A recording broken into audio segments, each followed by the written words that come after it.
Salut bien-aimés, poursuivons donc avec notre thème intitulé La restauration.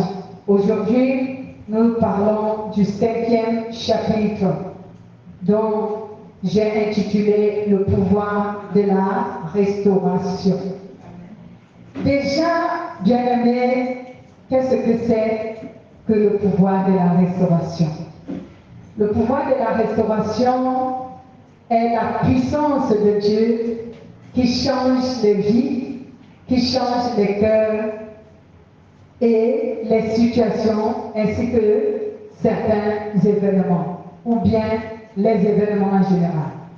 Donc, quand on parle du pouvoir de la restauration, on fait allusion à la puissance de Dieu qui change les vies, qui change les cœurs, c'est-à-dire qui transforme les cœurs, qui change les situations et les événements. Puisque Dieu est un créateur, il est donc capable de tout changer, n'est-ce pas? Dieu est un créateur. Donc Dieu manifeste cette puissance de la restauration aux hommes à travers sa parole, comme nous avons appris sur l'un de nos chapitres. Dans l'un de nos chapitres, que Dieu manifeste la puissance de la restauration aux hommes à travers sa parole et à travers son Esprit Saint qu'il a envoyé dans le monde. Car c'est la parole de Dieu et l'Esprit de Dieu qui sont dans ici, c'est ce qui représente ici le pouvoir. Amen. C'est la parole de Dieu et le Saint-Esprit qui représente la puissance ou le pouvoir de Dieu. Parce que c'est au moyen de la parole de Dieu et du Saint-Esprit que Dieu manifeste sa puissance, que Dieu manifeste son pouvoir. Donc, quand on fait allusion au pouvoir de Dieu, on veut parler de sa puissance. Et lorsqu'on parle de la puissance de Dieu, on comprend que c'est la parole et l'esprit qui sont la puissance de Dieu ou qui sont le pouvoir de Dieu. Alléluia. Parce que Dieu n'a pas établi une autre voie à travers laquelle il manifeste son pouvoir ou sa puissance. Dieu a établi la parole de Dieu et l'Esprit Saint, qui est ici son esprit. C'est au moyen ou à travers de cela qu'il manifeste sa puissance et son pouvoir aux hommes. C'est donc pourquoi ici, étant donné que l'Esprit Saint et la parole de Dieu sont puissants, rien n'est donc impossible à Dieu. Je prendrai un exemple qui nous donne souvent, qui nous permet de comprendre ces choses. La Bible déclare souvent dans le livre de Jean, chapitre 1, au verset 1 à 3. La Bible déclare qu'au commencement, Dieu, la parole était Dieu. Et elle était avec Dieu. Et rien de ce qui a été fait n'a été fait sans la parole. Amen. Donc comprenez bien ces mots et ces phrases. Au commencement était la parole. Donc la parole a toujours été au commencement. Et la parole était avec Dieu. Et la parole était Dieu. Elle était au commencement et tout ce qui a été fait n'a été fait sans la parole. Donc, la manifestation de la puissance de Dieu, c'est sa parole. Si tu cherches la manifestation de la puissance de Dieu et tu penses que tu vas l'obtenir ailleurs, tu t'es trompé. Amen. Ne pense pas que tu peux obtenir la manifestation de la puissance de Dieu autrement. Parce que souvent, les chrétiens négligent la parole de Dieu, n'est-ce pas? Les humains négligent la parole de Dieu. Et ne sachant pas que c'est la parole de Dieu qui permet à ce que tout ce que Dieu a à faire puisse s'accomplir.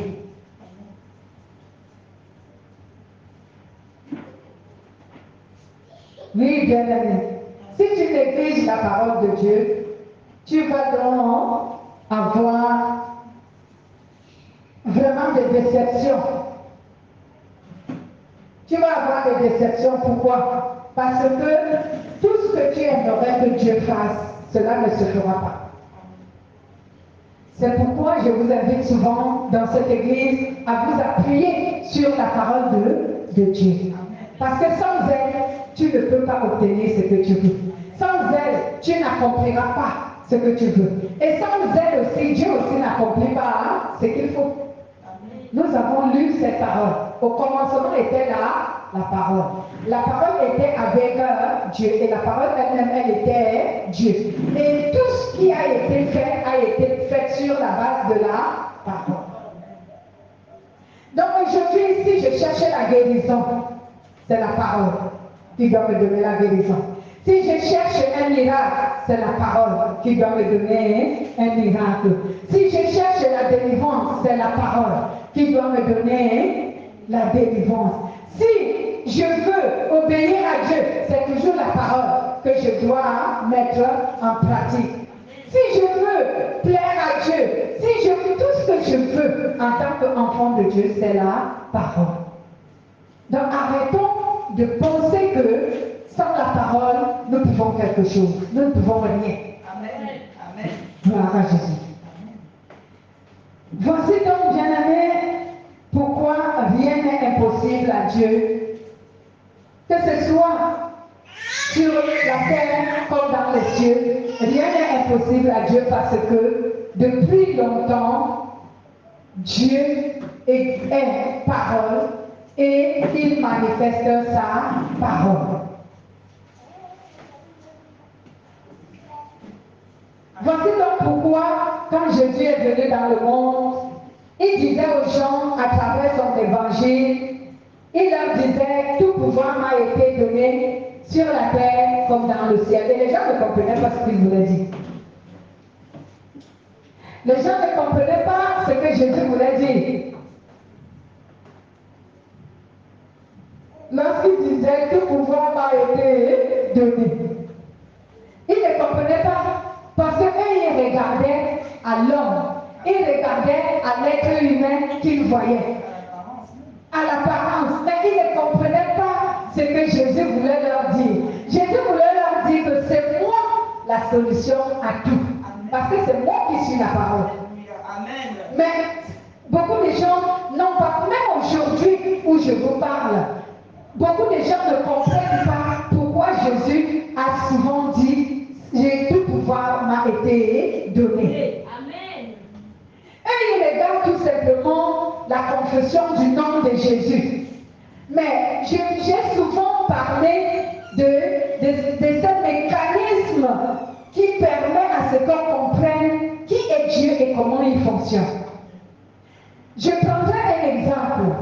Souvent les gens, lorsqu'ils prient, par exemple, pour chasser un esprit méchant, ou alors lorsqu'ils prient pour guérir un malade, ou pour chercher à ce que la puissance de Dieu se manifeste, ils se focalisent juste dans une pensée ordinaire que le nom de Jésus-Christ a été élevé au-dessus de tout nom. Donc dès que je confesse seulement le nom de Jésus, tout va s'accomplir. Mais non, il y a beaucoup de choses qu'il faut connecter, qu'il faut réunir pour que le nom de Jésus soit manifeste quand tu le confesses.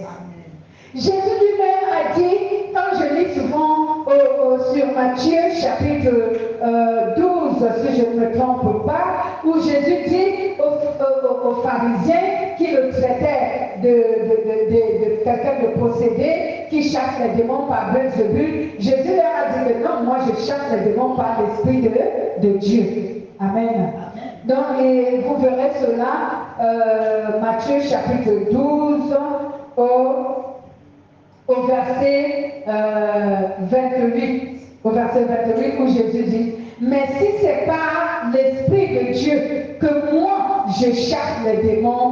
sachez que le royaume de Dieu est donc parvenu jusqu'à vous. Alléluia. Donc, qu'est-ce que je veux par là dire, bien-aimé?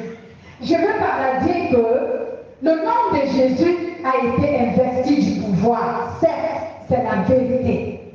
Mais ce nom de Jésus, c'est quoi? Le nom de Jésus qui a été investi du pouvoir de la puissance de Dieu, c'est la parole de Dieu. Donc, le nom de Jésus, sans un rapport avec la parole de Dieu, il ne manifestera pas la puissance.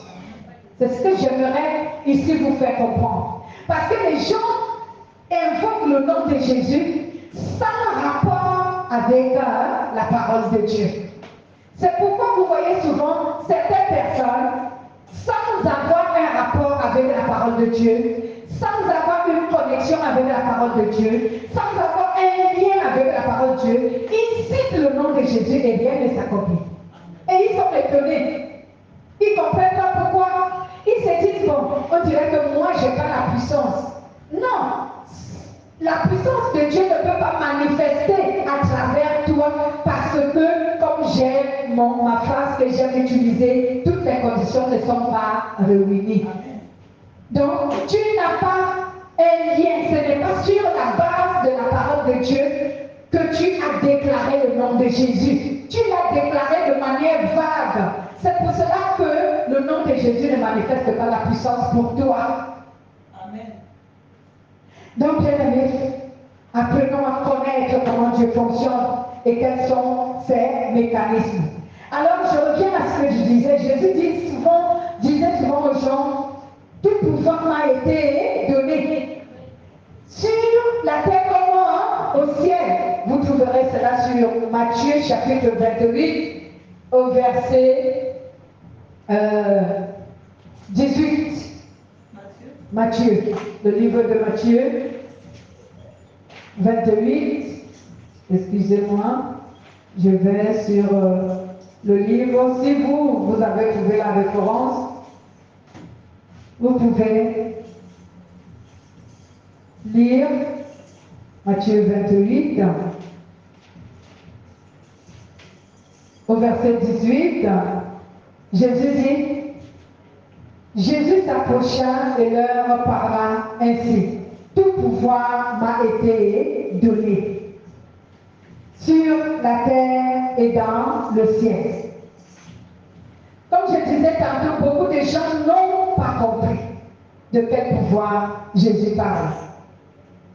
En dehors de ce que Jésus est Dieu, il parle ici de la puissance qui est manifestée dans la parole de Dieu.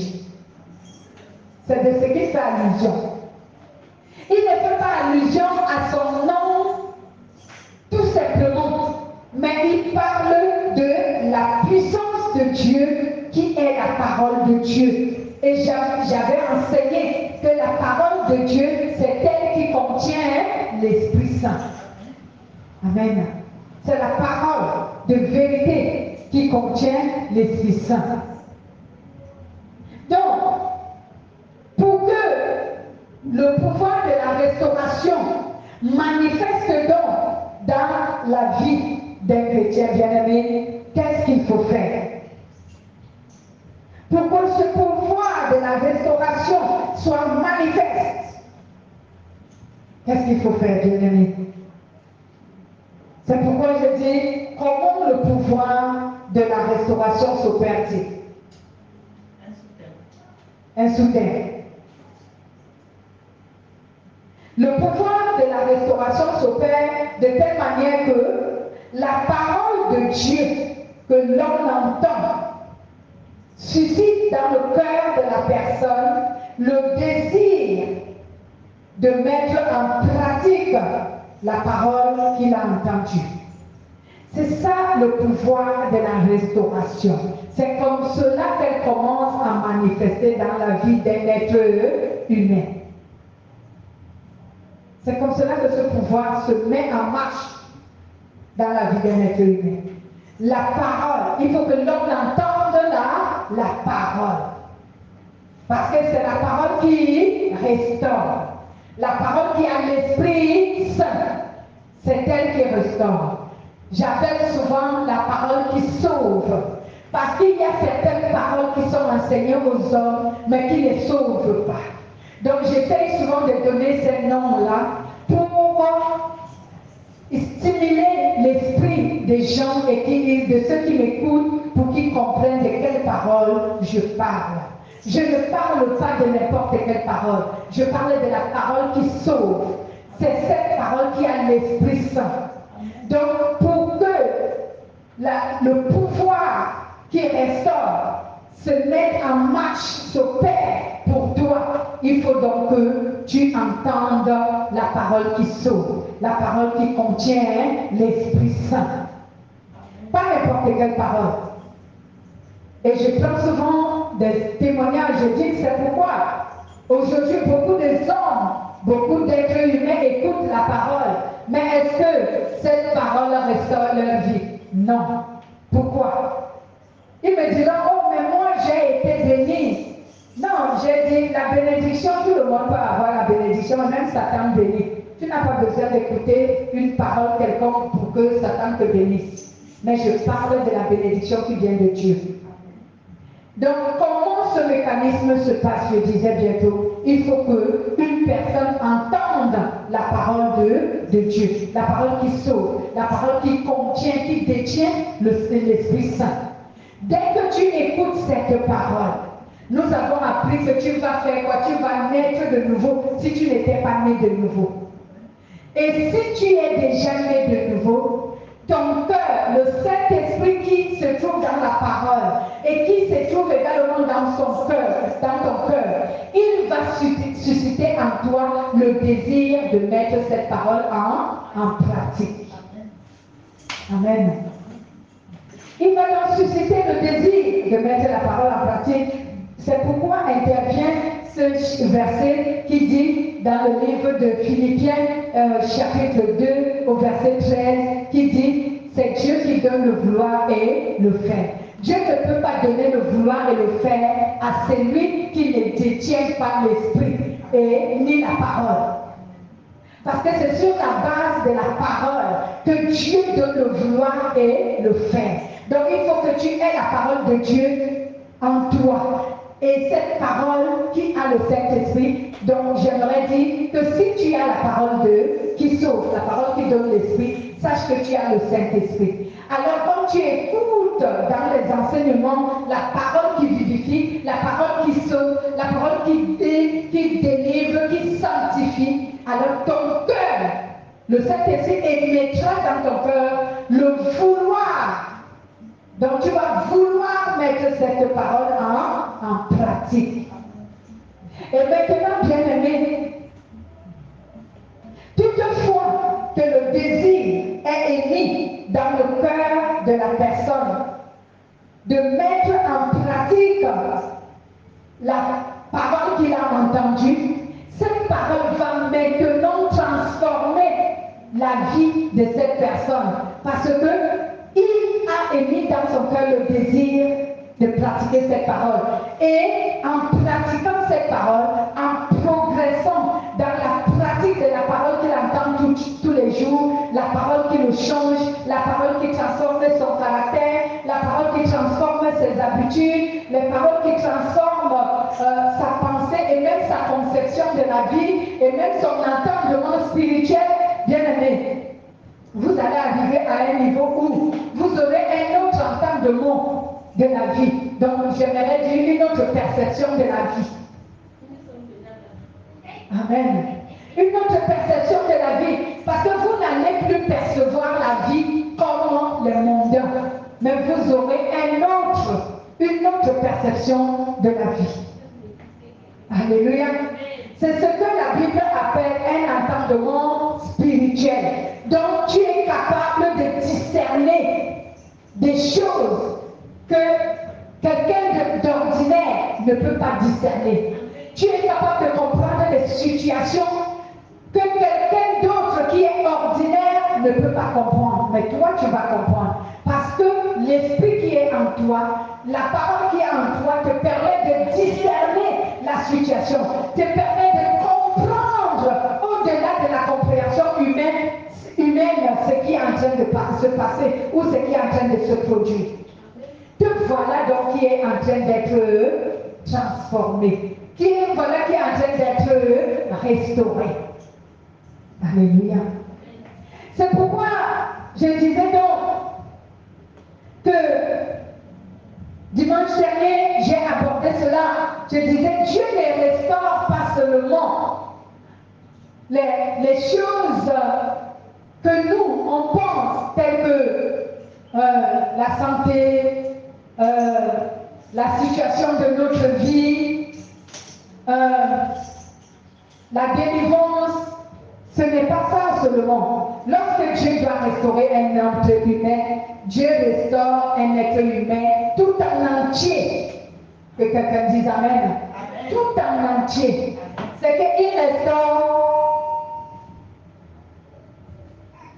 Dieu restaure ton cœur. Il restaure ton âme. Il restaure ton entendement. Il restaure ton intelligence. Il restaure ta compréhension. Il restaure même ta vision. Il restaure tout en toi. Il restaure tout, bien-aimé. Il restaure tout ton être entier, y compris toute ta vie tout entière. Dieu restaure tout. Donc ici, j'aimerais donc dire que cette restauration commence d'abord par le cœur. Parce que c'est le cœur qui reçoit la parole de Dieu. Parce que bien aimé, si ton cœur n'est pas encore restauré, tout le reste de ton être et tout domaine de ta vie ne seront pas restaurés. Il faut que le cœur soit restauré. Alléluia. Avoir une simple bénédiction ne veut pas forcément dire que tu es restauré. Est-ce que vous comprenez ce que je veux dire? Avoir une simple bénédiction, cela ne veut pas dire forcément que vraiment tu es tourné et restauré. Je prends un exemple. Aujourd'hui, si je tombe malade, parce que tu es le Saint-Esprit, ou encore, je n'ai même pas encore reçu le Saint-Esprit, mais par l'amour de Dieu, parce que je l'ai invoqué et qu'il a utilisé quelqu'un qui a prié pour moi, je suis guéri. Est-ce que vous pensez que je suis restaurée parce que je suis guérie? Non, je ne suis pas restaurée. Je ne suis pas restaurée. Oui, j'ai obtenu la guérison par la grâce que Dieu a manifestée à travers son amour pour moi et au moyen d'une autre personne qui a prié pour moi, je suis guérie. Mais ma vie n'est pas restaurée. Je suis toujours une personne charnelle qui n'a pas encore une relation avec Dieu.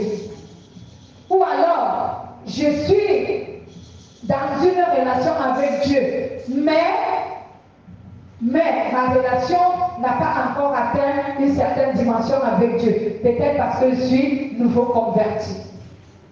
Donc c'est pourquoi je disais qu'une simple bénédiction n'atteste pas que tu es restauré.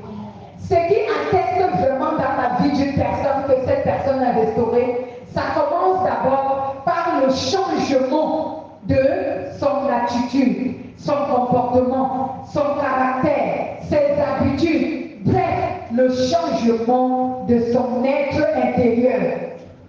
C'est par là que ça commence. Alléluia. Parce que sinon, on ne connaîtra pas quelle est la restauration qui est faite par Dieu. Si on commence à penser que dès que je me marie, c'est que ma vie est restaurée. Non. Ou dès que je guéris d'une maladie, c'est que ma vie est restaurée. Non. Mais la restauration qui est faite par Dieu commence par, elle est attestée au moyen du changement de notre être intérieur. C'est d'abord notre être intérieur qui doit changer. Je dois me rendre compte que mon cœur a changé. Je dois me rendre compte que ma perception de la vie d'autrefois n'est plus. Je perçois maintenant la vie d'une autre manière selon la parole de Dieu. Je dois me rendre compte que je ne parle plus comme un païen. Je parle maintenant comme un croyant avec beaucoup plus d'attention. Je fais attention à ne pas dire n'importe quoi. Je fais attention à ne pas parler de manière à pécher. Je fais attention à tout. Je vais commencer par comprendre, par percevoir, par remarquer dans ma vie que je ne pose plus n'importe quel acte, je ne me comporte plus n'importe comment. Mon caractère a changé. Amen.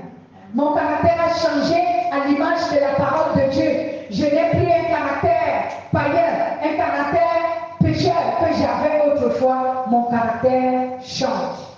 Alors, c'est que je suis en train d'être restauré. Bref, il faut que vous sachiez, j'ai pris ça comme exemple, comme témoignage pour essayer de vous faire comprendre ce qu'on appelle le changement intérieur. Mais aujourd'hui, la plupart des églises qui sont dogmatiques enseignent le changement extérieur pour tromper la vigilance des hommes. Il y a des gens qui mettent, surtout leurs doctrines sont beaucoup plus placées sur la femme. La femme ne doit pas prier ou aller à l'église ou faire toute chose sans se voiler la tête. La femme ne doit pas porter un vêtement d'homme. La femme ne doit pas faire ci. Il ne faut pas faire ça. Il faut porter des longues robes comme des moines. Il faut machin. La transformation extérieure. Mais la transformation extérieure n'est pas le changement intérieur. Bien-aimé, la véritable relation avec Dieu et la véritable sainteté commence par un changement intérieur. Le caractère doit d'abord changer.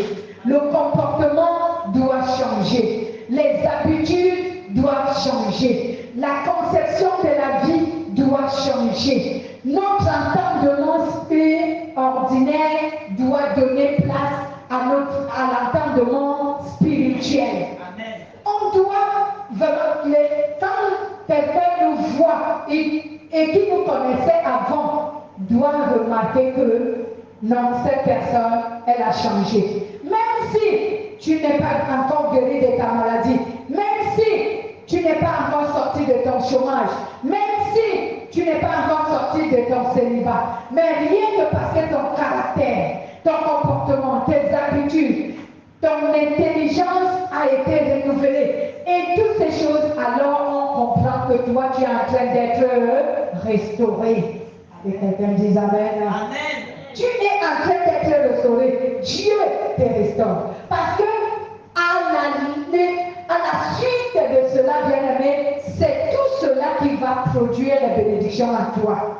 Pourquoi certaines personnes sont malades aujourd'hui? Parce que l'intérieur n'est pas guéri. L'intérieur n'est pas en bonne santé. Tu n'as pas vraiment une restauration intérieure. Ton âme, ton être intérieur est encore impur. Alors tu seras malade, même physiquement tu seras malade. Parce que ton être intérieur n'est pas encore sanctifié. Ton être intérieur n'est pas encore restauré.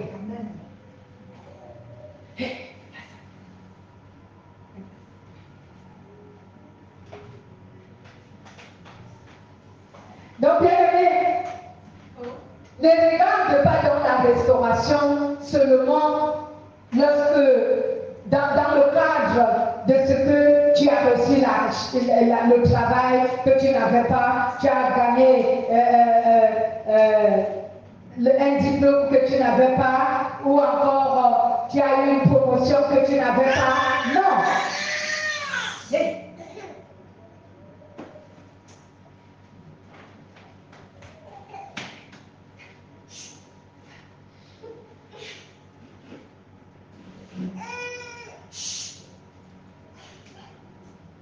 Ne commence pas à nous embêter. Je disais tantôt, ne regarde pas que parce que tu es béni, Dieu t'a fait une quelconque faveur, tu te dis je suis restauré. Non, tu n'es pas encore restauré. Peut-être que Dieu t'a donné cette bénédiction pour essayer de t'encourager. Parce que quelquefois, Dieu nous donne certaines bénédictions pour nous encourager dans notre foi. Afin que notre foi ne faillisse pas. Afin que notre foi ne s'affaiblisse pas. Alors, il nous donne une quelconque bénédiction. Mais bien aimé, la véritable restauration, elle commence par l'intérieur. Notre état d'âme intérieur. Lorsque ton intelligence est renouvelée, lorsque ton caractère a changé, lorsque ton comportement a changé, lorsque tes habitudes ont changé, lorsque ton entendement a changé, bien-aimé, lorsque tout cela change, alors toi, tu es une personne qui est restaurée. Et je vous assure que c'est ce qui va provoquer une succession de bénédictions. Amen. Parce que nous, on se limite seulement à avoir la bénédiction. Mais qu'est-ce qui suscite la bénédiction d'un véritable enfant de Dieu qui est vraiment restauré dans sa vie? Tout cela prend une piste. J'aimerais dire, tout cela s'enchaîne lorsque l'être humain qui croit en Dieu a été restauré de l'intérieur. Alors, les bénédictions palpables, matérielles, spirituelles commencent à pleuvoir dans sa vie. C'est une personne maintenant qui plaît à Dieu. C'est une personne qui est agréable à Dieu. C'est une personne qui maintenant devient une source de bénédiction également pour les autres. Parce que Dieu peut maintenant tout déposer en lui. Dieu peut tout déposer en lui. Parce qu'il est disposé. Il a une bonne disposition. Son cœur plaît à Dieu. Son comportement plaît à Dieu. Son caractère plaît à Dieu. Ses habitudes plaisent à Dieu. Même son intelligence, puisque cette intelligence a été renouvelée, restaurée. Quand on dit une intelligence renouvelée, on fait allusion à une intelligence restaurée. Alléluia. Et c'est là où tu commences à entendre des témoignages que cette personne, elle est sage. Mais elle est devenue sage parce que Dieu a restauré son intelligence. Dieu l'a restaurée. Elle n'a plus l'intelligence du monde. Elle a maintenant l'intelligence de Dieu. Et c'est l'intelligence de Dieu qui rend sage. Alléluia.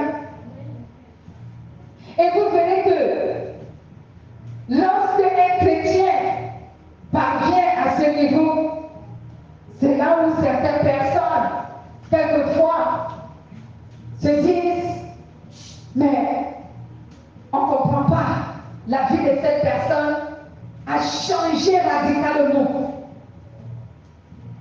Alléluia.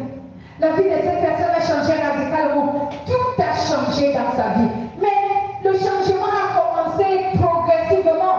Vous ne vous êtes peut-être pas rendu compte que son changement est en train de se faire. Parce que, naturellement, le changement se faisait d'abord par l'intérieur. Maintenant que l'intérieur a été totalement restauré, cette restauration, cette personne peut maintenant éclore de telle manière que vous apercevrez alors cette restauration maintenant de l'extérieur. Où la personne rayonne, où je prendrai l'exemple de Moïse qui rayonnait de la gloire de Dieu, où le peuple, les enfants d'Israël avaient du mal à poser les regards sur lui parce que la gloire de Dieu illuminait tellement cette personne.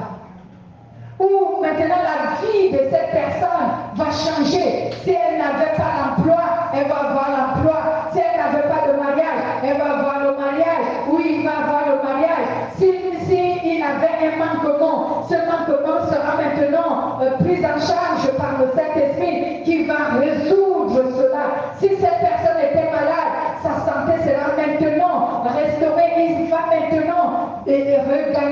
retrouver la santé. Bien aimé, moi, je préfère que ce soit de cette manière que l'on guérisse. Et c'est cette bénédiction que la Bible proclame dans Proverbes, je crois chapitre 10, verset 22, où il dit, c'est la bénédiction de Dieu qui enrichit et il ne la fait suivre d'aucun chagrin. Alléluia. C'est ce genre de bénédiction qui est l'œuvre ou le fruit de la restauration que Satan ne peut pas voler à un être humain. Mais vous voyez souvent que certains chrétiens soutirent leur bénédiction. Pourquoi? Parce que en fait, cette bénédiction n'est pas le fruit de la restauration. Donc, puisqu'il n'est pas restauré, la délivrance qu'il a eue va être partielle. Parce que dès que Satan va le secouer, il va perdre sa bénédiction en faisant quoi? En se soumettant au péché. Alors que quelqu'un qui a été restauré de l'intérieur et qui par après, toute sa vie, tout domaine de sa vie a été restauré, renouvelé, il est difficile à Satan de voler à ce genre de personnes sa bénédiction.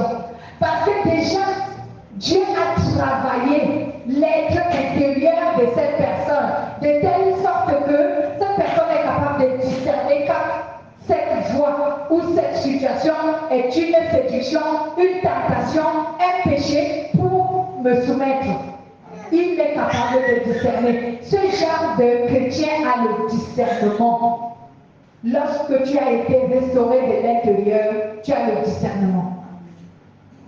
Tu connais quand quelque chose se manifeste.